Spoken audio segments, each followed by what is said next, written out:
Hello sir, my name is Aricayo Fernandez from BSN1C and I'm reciting for the endocrine glands, hormones, and target tissue po.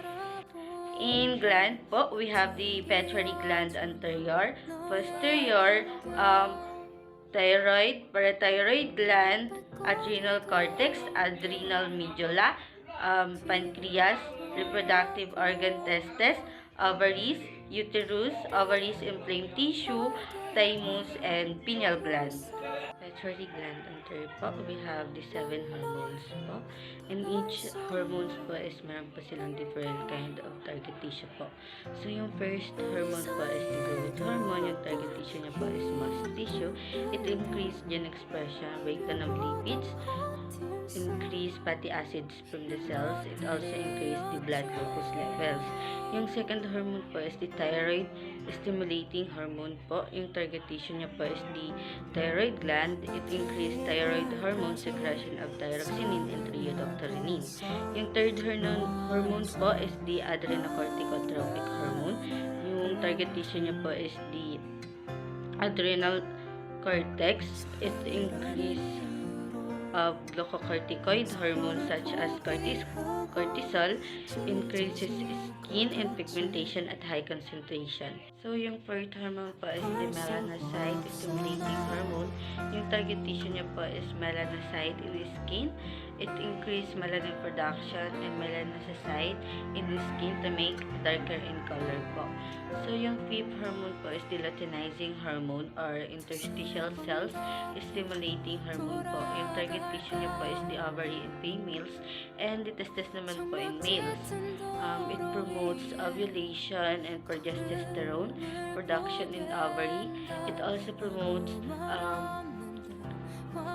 testosterone synthesis to support sperm cells in production in testes po.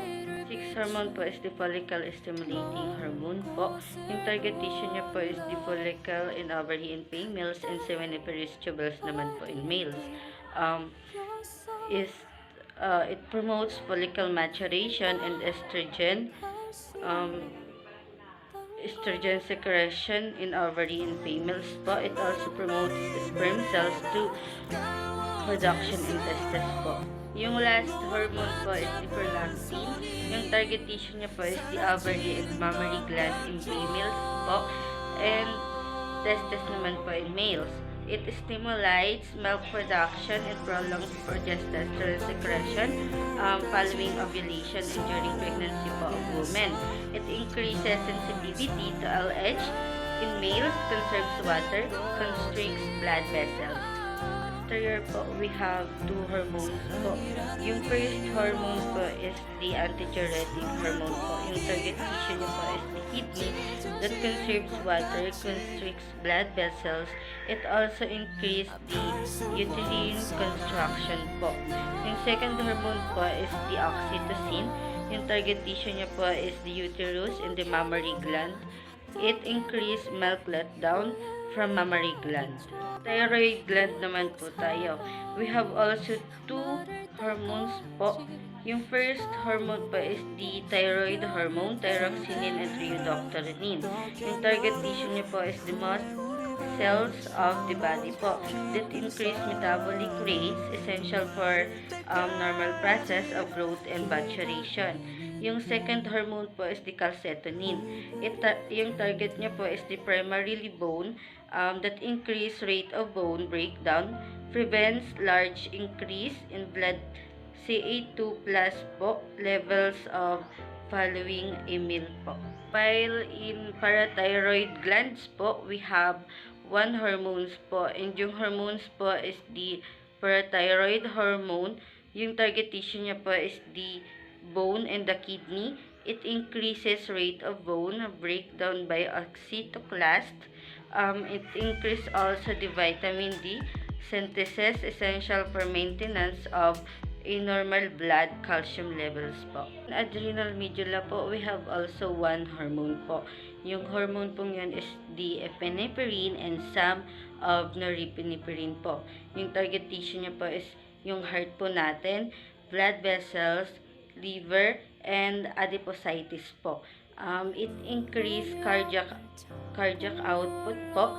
It increase blood flow to skeletal muscle and heart po. It also increases release of glucose and fatty acid into blood. In general, prepares body for physical activity. In adrenal cortex po, we have three hormones po. Yung first hormone po is the mineralocorticoids or aldosterone. Yung target tissue niya po is yung kidney po. To lesser degree, intestine and sweat glands. It increase rate of sodium transport into the body. It increase rate of potassium excretion, secondarily favor water retention. Yung second hormone po is the glucocorticoids or the cortisol. Yung target tissue niya po is yung muscle tissue, especially yung liver, fat, skeletal muscle, and immune tissue po. It increased lipid and protein breakdown. It increased glucose synthesis from amino acids. It increased also the blood nutrients level, inhibit inflammation, and immune response po. Yung last hormone po of adrenal cortex po is the adrenal androgens po. Yung target tissue niya po is muscle tissue.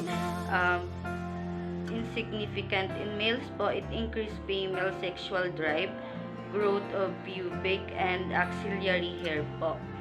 Dumapo naman po tayo sa pancreas. We have two hormone po. Is yung first hormone po is the insulin.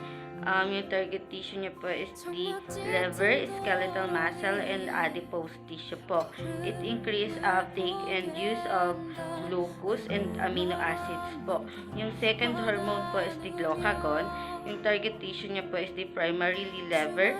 It increase breakdown of glycogen and release of glucose into the circulatory system po.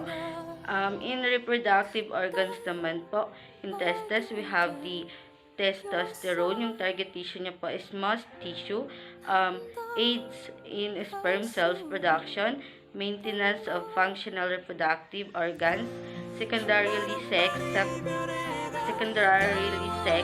characteristic sexual behavior.